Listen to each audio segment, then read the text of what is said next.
O que você acha de fundos imobiliários? Eu recebo muitas perguntas a respeito de fundo imobiliário, né? O fundo imobiliário, ele dá uma sensação muito boa para o investidor, que é aquele pagamento de dividendo mensal. Então o investidor recebe aquilo ali e tem uma sensação muito positiva. Mas o pagamento do dividendo, ele não é a única forma que o investidor pode ser remunerado. E o fundo imobiliário, ele traz uma simetria negativa para o investidor. Por quê? Porque usualmente o fundo imobiliário ele não tem um crescimento grande desse dividendo.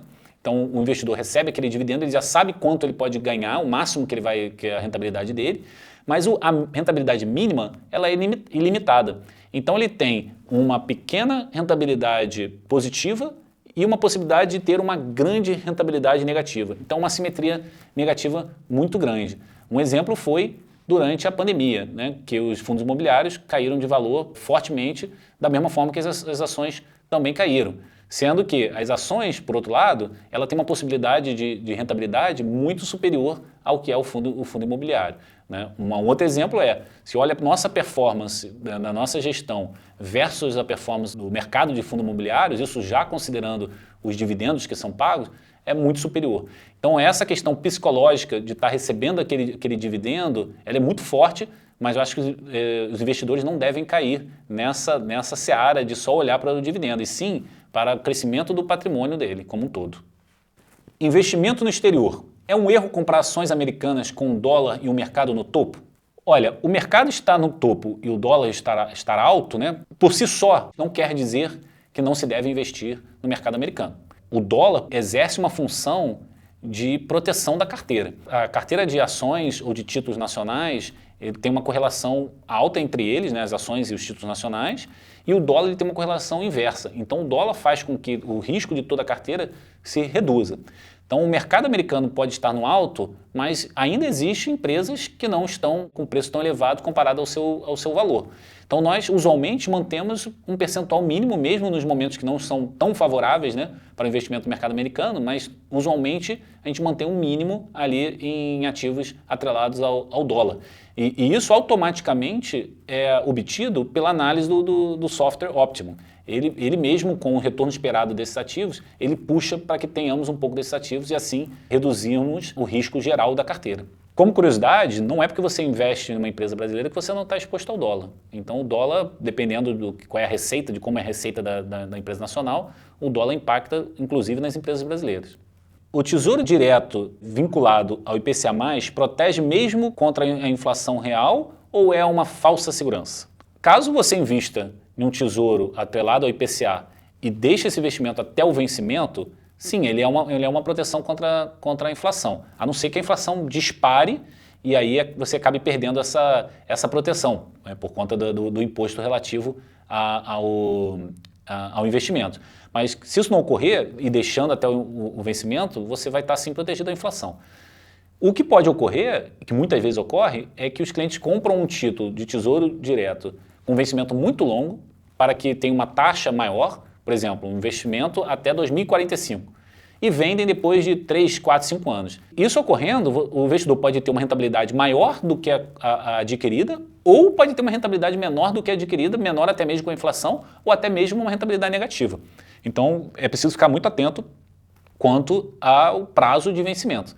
Se quer ter uma rentabilidade real, deve-se considerar que vai levar aquele investimento até o vencimento, ou vender em uma situação favorável do mercado.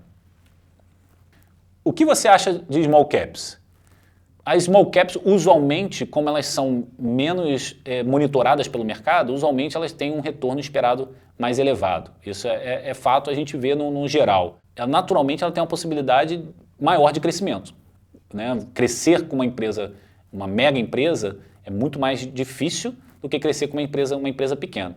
Contudo, nós não investimos em small caps somente por conta disso, né? É feita uma análise, é feito um valuation e ela precisa estar com um valor acima do preço. Mas como nós somos investidores, né, de pequeno valor, nós conseguimos investir em empresas pequenas que tenham baixa liquidez, sem problema. Isso é um benefício, é uma vantagem que nós temos e utilizamos sim dessa vantagem no mercado para potencializar a nossa rentabilidade e dos clientes. Por que não comprar apenas ETF barato em vez de pagar gestão ativa?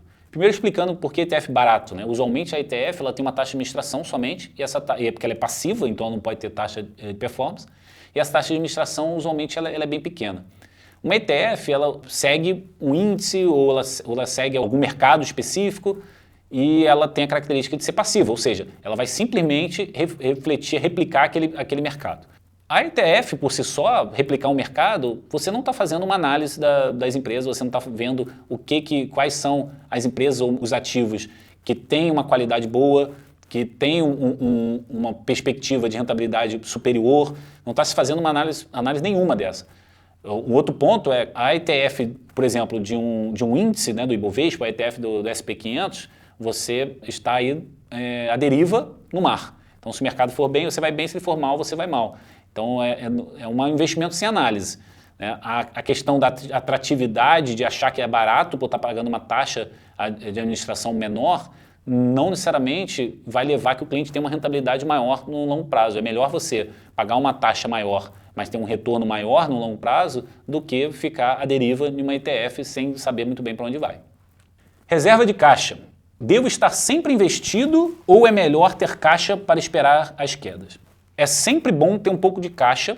Esse caixa não significa que você vai ter dinheiro na conta sem estar rendendo. Esse caixa ele pode estar rendendo 100% do CDI, né, numa aplicação do Tesouro Selic, por exemplo. E também, exatamente para que você use parte desse caixa e compre ativos que desvalorizaram muito no mercado em queda. Então, ter um caixa é sempre importante.